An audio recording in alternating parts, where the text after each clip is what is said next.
여러분 심리학 용어 중에 초두 효과라는 말이 있습니다. 초두 효과는 처음 접하게 된 정보가 나중에 알게 된 정보보다 더 기억에 잘 남는다라는 의미입니다. 쉽게 말하면요, 첫인상과 같은 거예요. 처음 딱 이 사람을 만나고 처음에 든 내 생각이, 내 마음이 그 첫 번째 정보가 그 다음 것을 결정해 준다는 것이죠.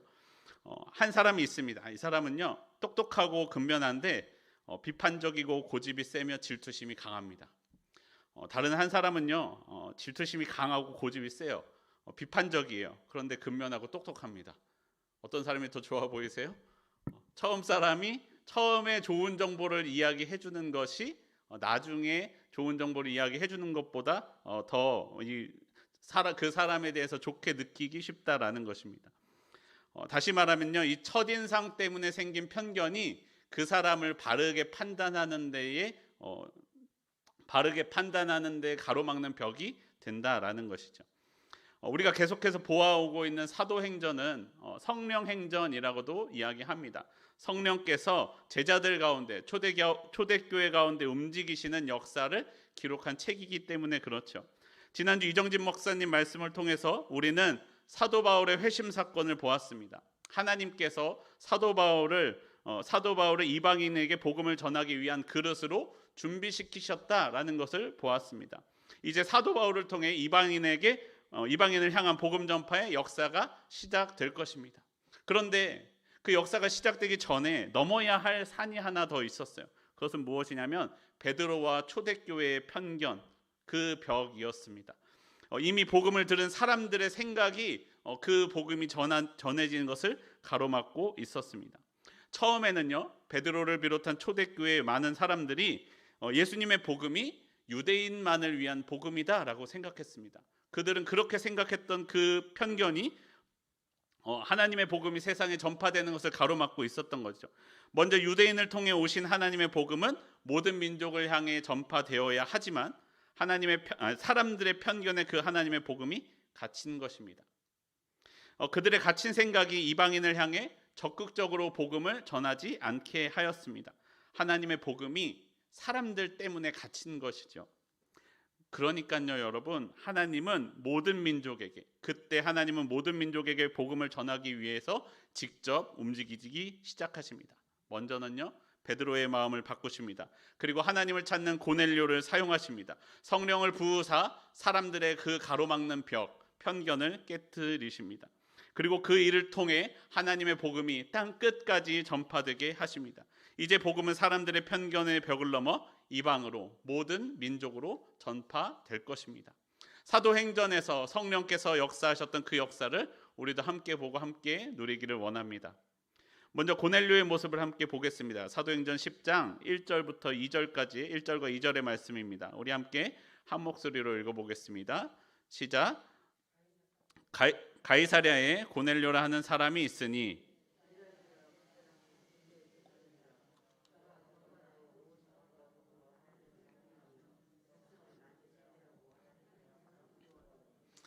여러분, 엄친아라 그러죠. 엄마 친구 아들. 엄마 친구 아들 중에서 나보다 똑똑하고 공부도 잘하고 뛰어난 친구들 말입니다. 고넬료가요, 그런 엄친아 같은 사람이었습니다. 그는 군대의 백부장이었습니다. 백부장이라고 하면은 우리가 잘 알고 있는 것처럼 100명 정도 되는 부하를 거느리는 대장입니다. 이 백부장이요, 로마 군대의 핵심 세력이요, 가장 최소 단위로 움직이는 부대이기 때문이죠. 근데 그냥 백부장도 아니고요, 가이사랴의 이달리아 부대의 백부장이라고 이야기합니다. 가이사랴는 그 당시 이 팔레스타인 지역, 이 이스라엘 땅을 다스리는 로마의 행정 수도였습니다. 가이사랴, 그 로마 황제의 이름을 따서 지은 그 도시에서 그 지역을 다스리는 행정 수도 같은 곳이었습니다. 그런데 그곳에서 이탈리아 로마 본토에서 넘어온 정예병 100명의 대장이다라는 거예요. 그냥 어중이 떠중이 100명 모아놓은 대장이 아니고요, 정예병력의 대장이 있다라는 거예요. 당연히 지배하고 있던 이스라엘 사람들을 당연히 하대할 수 있는 힘이 있는 사람이었습니다. 괜히 그렇잖아요. 잘생긴 사람 보면 쟤는 잘생겼으니까 성격은 안 좋을 거야. 그렇게 생각해 보신 적 없으신가요? 머리는 안 좋을 거야. 이런저런 이유를 대가며 저 사람도 나와 무언가 같을 거야 라는 것을 맞춰보고 싶어 하는데 가끔 그런 사람이 있어요. 이 모든 편견을 넘어서 잘생겼는데 성격도 좋고 사람도 착해. 이런 사람들이 가끔씩 있더라고요. 자기 일도 잘해서 재정적으로도 잘하고 부모님의 사랑을 받고 자라서 사랑도 잘 나누어 줍니다. 단점이라고는 하나 찾아보기 힘든 사람, 그 사람이 바로 오늘 본문에 나오는 고넬료 같은 사람이었어요. 그 정도 권력이 있고 그 정도 힘이 있으면 성격은 좀 안 좋아도 되는데, 아니면 부하들한테는 좀 막대해도 되는데, 고넬료에 대한 자세한 설명을 보면 이렇습니다. 그는요 경건하였습니다. 참 잘난 고넬료였지만 자기만 잘났다고 으스대며 살지 않았습니다. 신적인 존재가 있음을 믿으며 삶을 다스리는 사람이었습니다. 그렇기 때문에 사람들을 구제하는 일에도 힘썼고 그 부하 직원들과 가족들에게도 아주 선하게 대했던 것으로 보입니다. 경건한 고넬료는요 하나님을 경외하였습니다. 여러분, 이것이 얼마나 놀라운 일인지 모릅니다. 여러분, 당시에 고대인들에게 전쟁은 무엇이냐면 신과 신의 전쟁이에요. 우리 신과 너희 신과의 전쟁이에요. 그럼 로마가 이스라엘을 점령했으니 로마의 신이 강합니까? 이스라엘의 신이 강합니까? 그들의 생각에 이스라엘의 신은 자신들의 신이 이겼다라고 생각할 법도 한데 고넬료는 그렇게 하지 않았습니다. 자신이 점령한, 자신들이 이긴 그 이스라엘의 신을, 하나님을 경외하였다라고 말씀합니다. 왜 그랬냐면 고넬료는 참 진리, 정말로 우리에게 준 진리는 무엇인가, 진리를 탐구하는 사람이었기 때문에 그렇습니다. 그야말로 구도자, 길을 찾는 사람이라고 할 수 있습니다. 그렇기 때문에 고넬료의 모습을 보면요 항상 기도하는 사람이었습니다. 3절을 보시면요 제9시, 우리 시간으로 오후 3시쯤 되는 시간에 고넬료는 기도하고 있었습니다. 그리고 기도하던 그때 하나님의 환상을 봅니다.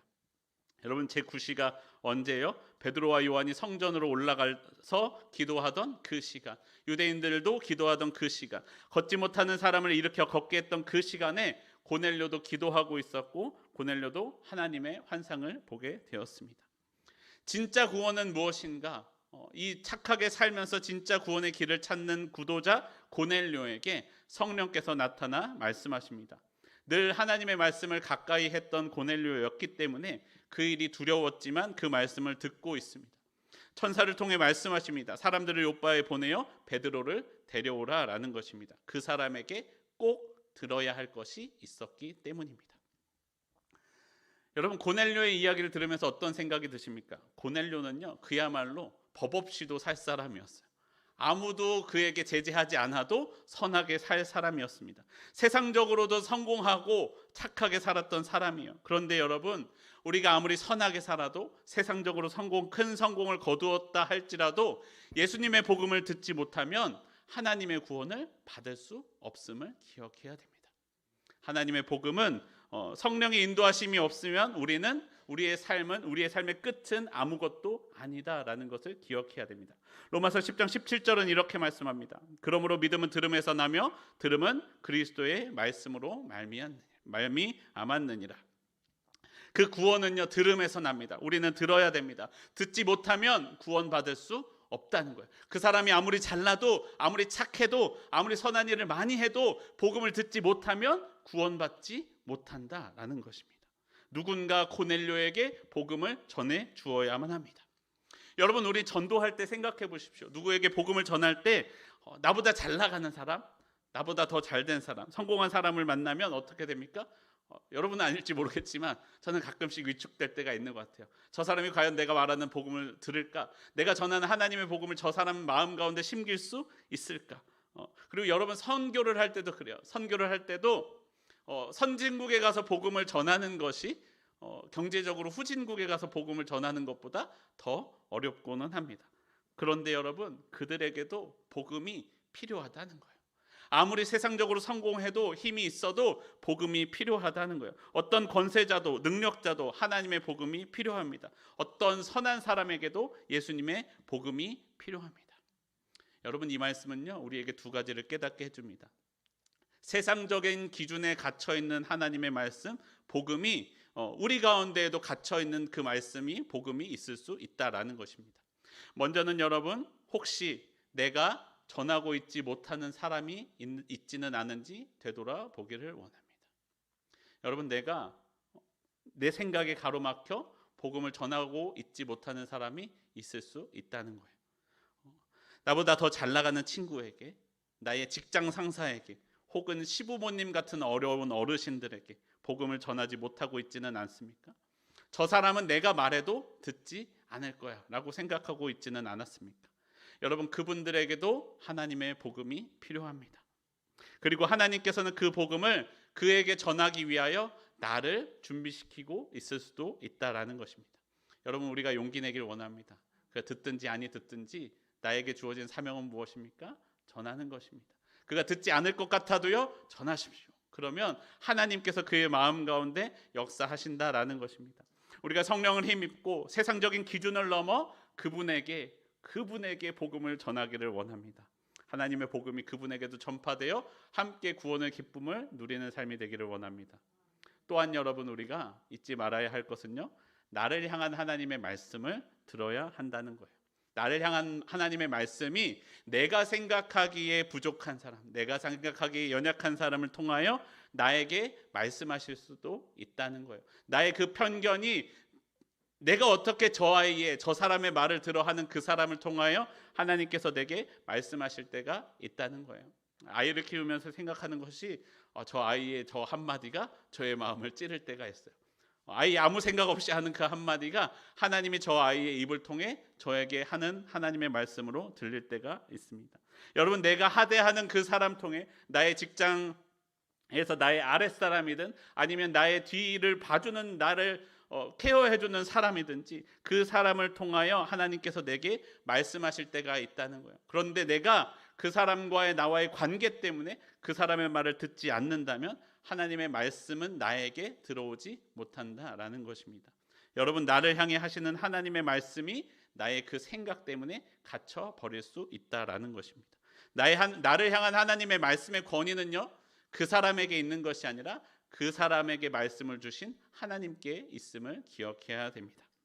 여러분, 세상적인 기준을 넘어 하나님의 복음이 전파됩니다. 사람들의 생각을 넘어 하나님의 말씀이 전파됩니다. 저와 여러분, 우리가 듣고 전하는 삶이 되기를 소원합니다. 내 생각의 벽에 하나님의 말씀을 가두어 두는 것이 아니라 그 내 생각의 벽을 뛰어넘어 일하시는 성령의 역사를 함께 경험하는 우리의 삶이 되기를 원합니다. 고넬료가 베드로를 초청했습니다. 고넬료의 초청을 받은 베드로는 먼 길을 걸어서 최소 하루 이상의 시간을 걸어서 가이사랴에 간 것으로 보입니다. 그리고 고넬료의 집에 들어갔습니다. 28절에서 말씀하기를요, 이방인과 가까이 하는 것은 유대인의 전통상 맞지 않는 일이었어요.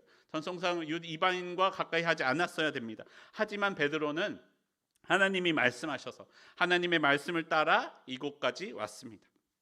그리고 그곳에서 만난 고넬료는 베드로에게 하나님의 말씀을 전해줄 것을 요청합니다. 36절부터 42절까지는요, 베드로의 고넬료를 향한 설교가 들어있는데요, 이 설교의 내용이 사실 베드로의 생각을 말해줍니다. 예수님은요, 구약의 말씀대로 오셨습니다. 유대인의 땅에 오셔서 유대인에게 나타나셨고 유대인에게 역사하셨습니다. 베드로는 아직 유대인에게 하나님의 구원이 있다라고 믿고 있었습니다. 10장 43절을 보면 이렇게 말씀합니다. 43절 우리 함께 보겠습니다. 사도행전 10장 43절입니다. 한 목소리로 읽습니다. 시작. 그에 대하여 모든 선지자도 증언하되 그를 믿는 사람들이 다 그의 이름을 힘입어 죄 사함을 받는다 하였느니라. 베드로도 말씀하고 있듯이요, 모든 선지자가 증언하는 것은 그를 믿는 사람들이 다 그의 이름을 힘입어 죄 사함을 받는다라고 말씀하셨습니다. 그것이 하나님의 말씀입니다. 그것을 베드로도 잘 알고 있어요. 그런데 문제는 무엇입니까? 여러분, 베드로가 생각하는 모든 사람이 죄 사함을 받는다라고 알고 있고 믿고 있지만 베드로가 생각하기에 모든 사람의 이방인은 들어가지 않는다는 거예요. 이방인은 사람이에요, 아니에요? 사람이 아니에요. 유대인들은 생각하기를 이방인들은 개와 같이 취급했어요. 오직 복음이 있는 것은 오직 유대인에게만 있다라고 생각하는, 모든의 범주에 이방인이 들어가 있지 않았었다는 거예요. 그 이전까지는요. 이전까지 베드로의 신앙적인 기준에는 오직 유대인들만이 구원의 대상이었습니다. 모든 유대인들만이 구원의 대상이었습니다. 때문에 초기에 초대교회 복음 전파는 어디에서 이루어졌냐면 오직 유대인의 회당에서만, 유대인에게만 이루어졌습니다. 당시 초대교회에는 편견이 있었다는 거예요. 하나님의 복음이 이방인들에게는 전파되지 않을 거라는 편견이 있었습니다. 이 이방인들은 개와 같이 취급하였고 더럽혀진 사람들, 할례받지 못한 사람들이라고 생각하고 있었습니다. 하나님은 그런 초대교회의 편견을 무너뜨리기를 원하셨습니다. 환상을 통해 참된 하나님의 뜻을 가르쳐 주십니다. 고넬료에게 가기 앞서 성경에서 더럽게 취급하는 네 발 달린 짐승들을 보이시고 잡아먹으라 라고 베드로에게 말씀하십니다. 11절을 보면 이렇게 말씀합니다. 사도행전 10장 11절입니다. 하늘이 열리며 한 그릇이 내려오는 것을 보니 큰 보자기 같고 내 귀를 메어 땅에 드리웠더라. 그 음식, 소위 말하는 부정한 음식이 어디로부터 왔습니까? 하늘로부터 왔다는 거예요. 하나님이 주신 것이다 라는 거예요. 하늘로부터 내려왔습니다. 그리고 하나님이 말씀하십니다. 그것을 먹으라. 그 음성도 하나님께서 하늘에서 들려왔습니다. 3번이나 그렇게 말씀하셨습니다. 여러분, 3은요 완전성을 의미합니다. 완전하죠. 왜 3이 완전성이냐면, 여러분 우리 보면대를 봐도 알지만 물건이 넘어지지 않기 위한 최소한의 다리가 몇 개예요? 3개예요. 3개부터는 넘어지지 않습니다. 그렇기 때문에 3은 완전을 의미하는데, 베드로가 예수님을 다시 만나서 예수님께서 베드로에게 네가 나를 사랑하느냐라고 몇 번 물으셨습니까? 3번 물으셨죠. 이 사건을 통해 베드로의 생각이 바뀌기를 원하셨던 예수님의 마음과, 오늘 본문의 이 환상을 통하여 베드로의 마음이 바뀌기를 원하셨던, 완전히 바뀌기를 원하셨던 하나님의 말씀을 알 수가 있습니다. 그리고 16절을 보면 또 이렇습니다. 그 그릇은 결국 어디로 올라갑니까? 다시 하늘로 올라갑니다. 하나님께서 그 음식을 받으셨다라는 것이죠. 이 환상을 통한 메시지는 분명했습니다. 하나님께서 깨끗하다고 한 것을 네가 부정하다고 하지 말라는 것입니다. 하나님께서 받으신 것을 네가 받지 못하겠다라고 말하지 말라라는 것이 하나님의 말씀이었습니다. 여러분, 이제 베드로는 깨달았습니다. 하나님은 사람을 외모로 취하지 않으신다. 외모로 보지 않으신다. 여러분, 외모로 보지 않으신다라는 것은 무엇이냐면 얼굴로 보지 않으신다는 거예요. 딱 보면은 이 사람은 구원받을 사람인지 아닌지 판단하지 않는다는 거예요. 아니, 왜 얼굴로 판단합니까? 여러분, 우리가 보면요, 중동 사람이나 중동 사람들이 다 거기처럼 생겼잖아요. 비슷하게 생겼잖아요. 유럽 사람들 보면, 서양 사람들 보면 이 사람이 저 사람 같고 저 사람이 저 사람 같아요. 근데 우리가 볼 때요, 여러분, 일본 사람하고 중국 사람하고 한국 사람하고 섞여 있으면 우리가 100%는 못해도 대충 쟤는 일본 애 같아, 쟤는 중국 사람 같아, 구분하잖아요. 근데 유럽인들이나 이 아랍 사람들도 비슷했다는 거예요. 우리가 보기엔 비슷해 보이는데 그들이 보기에는 얼굴이 달라서 어느 정도 얼굴만 봐도 얘는 어떤 민족에서 왔는지를 구분한다는 거예요. 여러분, 유대인들은 어땠을까요? 유대인들은 당연히 대부분 이방 사람들과 결혼을 금지하고 있었기 때문에 유대인들끼리 갖고 있는 이 외모적인 특징이 더욱더 명확했다는 거예요. 딱 보면 얘는 유대인이야 라는 것을 알 수 있었다는 거죠. 그래서 유대인을 싫어했던 유럽 사람들은요, 옛날 이야기 속에 이 유대인에 대한 이 외모적인 것을 안 좋게 녹여내기도 합니다. 예를 들어 여러분, 검은색 옷을 입고 뾰족 모자를 쓰고 코는 긴 매부리 코를 하고 있습니다. 그리고 얼굴은 약간 어두컴컴하고 짙은 눈썹을 가지고 있습니다. 이게 누구예요? 동화책에 나오는 마녀들의 이미지죠. 근데 이게 유대인의 외모의 특징입니다. 유대인들이 매부리 코를 가지고 있고 이 약간 어두컴컴한 외모에 짙은 눈썹을 가지고 있는 것, 이것이 유대인의 외모의 특징입니다. 그래서요, 2차 세계대전 때 나치가 유대인 학살을 할 때 유대인들은 외모로 자신들이 유대인임을 감출 수가 없었어요. 그래서 이 코를 감추기 위해서 이 코를 수술하느라 코 성형을 시도하다가 죽음을 맞이하는 경우도 많이 있었다고 합니다. 유럽에서 2차 세계대전 때는 핍박을 받았지만 초대교회의 유대인들 혹은 그 이전의 유대인들은 자신들의 외모를 어떻게 생각했겠어요? 구원받을 사람의 인상이네 라고 생각하지 않았겠습니까? 그 모습은 하나님의 선택을 받은 외모라고 생각하지 않았겠습니까? 하지만 하나님의 생각은 그와 같지 않았습니다. 베드로는 모두를 오직 모든 유대인들이라고 생각했었지만 하나님이 생각하던 모든 사람들은 유대인뿐만 아니라 헬라인과 다른 이방인들과 온 인류를 생각하고 계셨습니다. 예수님의 죽으심으로 온 인류가 모든 민족이 죄사함 받기를 원하셨습니다. 그야말로 모든 사람을 구원으로 인도하기를 원하셨습니다. 그렇게 계획하셨고 예수님은 그 모든 사람들을 위해 십자가에 달려 죽으셨습니다. 베드로는요, 그 믿음이 오직 예수님과 음식을 함께 먹은 이들에게 전해진 것이다 라고 생각했지만 하나님은 그 복음이 그들을 통해 사람들에게 전파되기를 원하셨습니다. 로마서에서 말씀하는 것과 같이 먼저는 유대인에게 그리고 이방인들에게 전파되기를 원하셨다는 거예요. 유대인을 장자로 모든 사람에게 전하는 도구가 되기를 원하셨다라는 것입니다. 여러분, 그렇다고요, 베드로가 했던 일이 나쁜 것은 아니었죠. 거룩함을 지키기 위한 것, 했던 일, 거룩함을 지키기 위해 율법을 지켰던 것 자체가 악한 것은 아니었습니다. 그런데 그 좁은 시선이 역사를 가리게 되었다. 하나님의 복음 전파의 역사를 가로막게 되었다라는 것입니다. 여러분, 이것이 베드로에게만 있는 일일까요? 여러분, 오래 교회에서 신앙생활을 하신 분들은 알겠지만 제가 고등학교 때요, 90년대 후반에 교회에서 CCM이라고 이 현대 음악과 결부된 교회 음악들이 많이 활성화되기 시작했어요. 그때 이슈가 됐던 것 중 하나가, 안 믿으실지도 모르겠지만 교회에서 드럼을 쳐도 되는가 라고 논쟁이 있었어요. 혹시 모르시나요? 우리 교회만 그랬나? 네, 교회에서 드럼을 쳐도 되는가? 드럼은요, 어떻게 사탄의 음악인 락 음악을 하는 드럼과 일렉 기타를 가지고 교회에서 하나님을 찬양하는 데 사용하느냐? 라고 이야기하는 사람들이 있었습니다. 그럼 뭐 어떻게 찬양해야 되냐? 오직 피아노만 써서 찬양해야 된다라고 이야기를 하는 사람들이 있었습니다. 지금은 대부분 교회에서 찬양할 때 드럼도 쓰고 일렉 기타도 사용을 하지만 그때는 그랬다라는 거예요. 오히려 이것들이 하나님을 더 찬양하는 좋은 도구가 되었지만 그때 사람들의 생각에는 그것을 가로막고 있었다라는 거예요. 여러분, 근데 더 재밌는 건 뭔지 아세요? 그보다 더 오래전으로 가면요, 이전에는 교회에서 교회 음악을 할 때 어떻게 피아노를 쓰냐라고 이야기를 했어요. 왜요? 피아노는 술집에서 술집 음악 연주할 때 쓰는 거지 교회 음악을 하나님을 찬양할 때 쓰는 도구가 아니라는 거예요. 그럼 하나님을 찬양할 때 뭘 써야 돼요? 오르간을 써야 된다라고 이야기를 하는 사람들이 그 이전엔 또 있었다라고 합니다. 또 그 전으로 돌아가면 오르간이 아니라 뭘로만 해야 돼요? 오직 사람의 목소리로만 찬양해야 된다라고 말하는 사람들도 있었다라는 거예요. 우리의 편견이 그 하나님을 찬양하는 일을 가로막을 수 있다는 것이죠. 제가 어린 시절에 교회를 다닐 때요, 이런 일들이 있었습니다. 어느 교회를 다닌 지 오래되지 않은 친구가 여자친구였는데 나시티를 입고 왔어요. 그러니까 어르신들이, 지금은 아니겠지만 그 당시 어르신들이 보기에 아니 교회 오는데 저런 옷을 입고 오냐고, 어디 바닷가에 놀러갈 옷을 교회 입고 왔냐고 그 친구를 엄청 타박하는 거예요. 그 친구가 교회 다닌 지 얼마 안 돼서 그런 분위기를 잘 몰랐던 것 같아요.